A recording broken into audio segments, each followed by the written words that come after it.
কবিতার নাম সমান আইন। কবি তপন কুমার মাহাতো। বলো তো দেশের জনগণ, সকলের জন্য কি রয়েছে সমান আইন?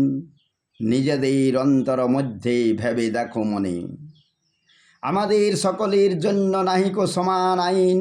তাই ভেবে পাই এই অন্তর মাঝে, আমাদের সকলেরই রাখিয়াছে ভেদাভেদ করে। আমরা তো সকলেই করিতেছি দেশের কাজ, তবে আমাদের মধ্যে কেন হইবে ভেদাভেদ আজ? বেতনের দিক থেকে আমাদের রয়েছে বৈষম্যে ভরা, তাই তো আমরা প্রতিদিন হইতেছি দুঃখ দুর্দশায় ভরা। তাই তো আমরা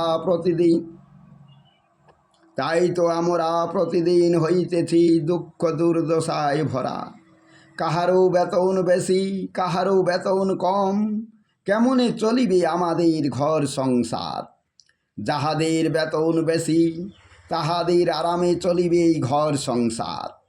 এটাই কি সরকারের নিয়ম নীতি? তাই সরকার বলিতেছে এটাই আমাদের সকলের জন্য সমান আইন ও নীতি। আমরা যখন কেনাকাটা করিতে যাই বাজারে, তখন আমাদের জন্য সমস্ত বাজার দর রয়েছে সমানে এই বাজারে। তখন নাহিকো কোনো ভেদাভেদ এই বাজারে। আমাদের কম বেতন হইলেও কোনো উপায় নাই, সমান তালে চলিতে হইবে এই বাজারে।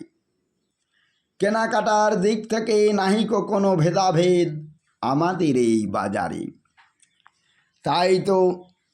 তাই তো আমাদের দেশে সকলের জন্য নাহিকো সমান আইন এই ভারত ভূমির মাঝে।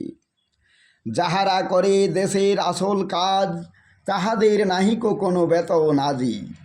তাহারা রয়েছে আজও দুঃখ যাতনা লয়ে এই ভারত ভূমির কাজে। যাহাদের বেতন বেশি ও দেশের সমস্ত কিছু লুটিয়া লইতেছে বেশি, তাহারাই বলিতেছে এইবার দেশের সমস্ত কাজ বেসরকারীকরণ করা হইবে আজি। তাই দেশের জনগণ বুঝে দেখো অন্তর মাঝে, এরা নয় তো আমাদের দেশের মানুষ, তাই তো এমন কথা বলিতেছে আমাদের মাঝে। তাই তো আমাদের বৈষম্য করে রেখেছে আজও, তাই তো আমরা পাইনি আজও সমানাধিকার আইন আজও। আমরা ছিনাইয়া লইব সমানাধিকার আইন, ভারতবর্ষের মাঝে এ আইন রাখিব আজও।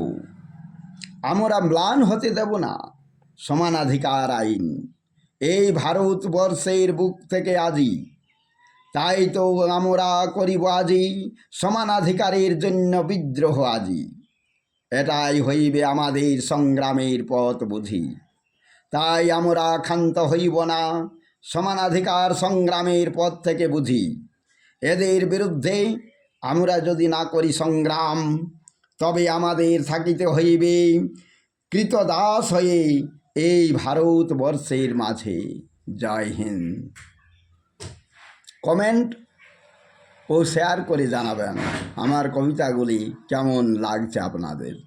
জয় হিন্দ।